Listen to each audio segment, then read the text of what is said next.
ये 50% बढ़ा है। उसके अनुपात में टीए जो है 25% बढ़ाया गया है।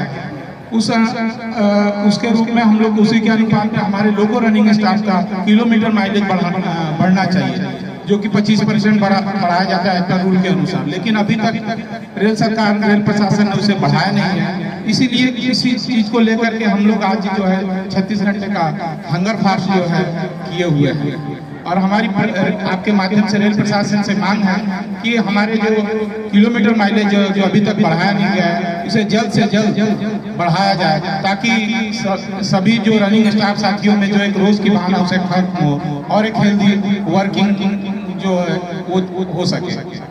ऑल ओवर इंडिया के लोकल रनिंग स्टाफ है, उनका जो अभी तक जो है माइलेज का जो निर्धारण नहीं किया गया है, जो टीए के अगेंस्ट में जो बढ़ना चाहिए 25% माइलेज, उसको अभी तक बढ़ाया नहीं गया है। इसलिए ये हमारी मांग है कि उसे जल्द से जल्द बढ़ाया जाए। आज का जो प्रोग्राम अरेंज किया गया है, इसके पीछे बहुत बड़ा कारण है कि जो 7वें पे कमीशन के अंदर में ये कहा गया था कि 50% डीए मर्ज होने के बाद में 50% डीए होने के बाद में जो डीए बढ़ने के बाद में 25% अलाउंसेस बढ़ाए जाएंगे। इस क्रमानुसार बाकी जितने भी अलाउंसेस है एक्सेप्ट रनिंग किलोमीटर अलाउंस, इसे छोड़कर बाकी सब अलाउंसेस बढ़ा दिए गए हैं। जो हमारा किलोमीटर माइलेज एक 25% मिनिमम 25% बढ़ना था।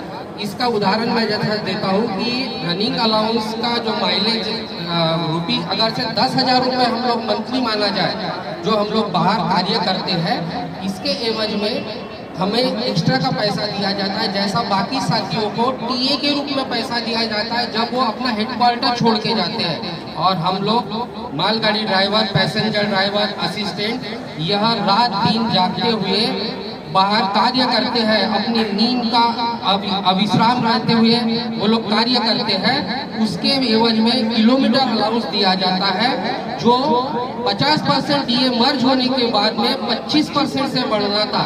जिसको उदाहरण के तौर पे मैं जैसा बताना चाहूँ कि अगर हमको मंथली 10,000 रुपये मिलना था, वो अभी 50% डीए बढ़ने के बाद में मतलब हमको 2,500 रुपये हर महीने का लॉस है।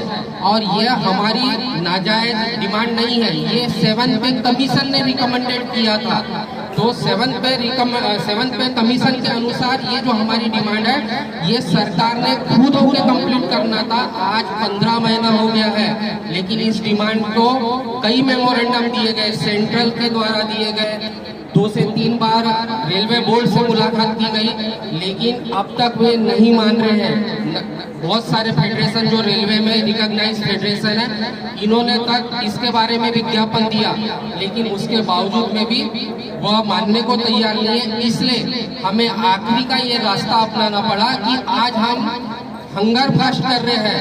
ये हम अल्टीमेशन दे रहे हैं सरकार को कि हमारे जो जायज मांग है इसे आप बढ़ाइए, और वो भी हमारे एरियस के साथ में। इसके अलावा भी बहुत सारे मुद्दे हैं, जैसा कि साइन ऑन से साइन ऑफ 9 घंटे ड्यूटी लागू किया जाना चाहिए। आरएसी और एचपीसी की जो कमेटी का जो रिपोर्ट था उसके तहत।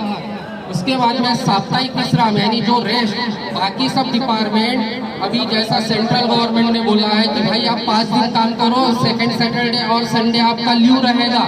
ठीक है, आपने ड्यूटी आवर्स बढ़ाए, हमारे तो ड्यूटी आवर्स का तो कोई नामो निशान नहीं है। कई बार 10 घंटा 12 घंटा इवन ये होता है कि 12 घंटे के ऊपर में भी काम करने के बाद में भी हमको रिलीफ नहीं दिया जाता। इसीलिए उसका भी टाइमिंग 9 घंटे किया जाए। साथ में ही हमको सप्ताह में 16 घंटा रेगुलर में रेस्ट मिलता है। उसके अलावा सप्ताह में एक बार 30 घंटा रेस्ट दिया जाता है, जो कि महीने में 4 रेस्ट होना चाहिए, वह भी हमें कंप्लीट नहीं मिलते। बोलते जाएगा इस तरीके से जो महीने में 4 पीआर मिलना चाहिए, जो रेस्ट वह भी कई बार नहीं मिल पाते।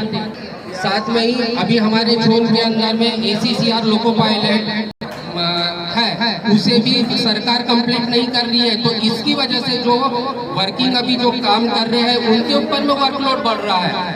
इसीलिए जो लॉन्ग आवर्स ड्यूटी हो रही है, नाइट ड्यूटी कराई जा रही है। पीआर की बात नहीं कर रहे, 2 नाइट ड्यूटी करने के बाद में नाइट रेस्ट दिया जाए, लोगों को ढोना पड़ रहा है।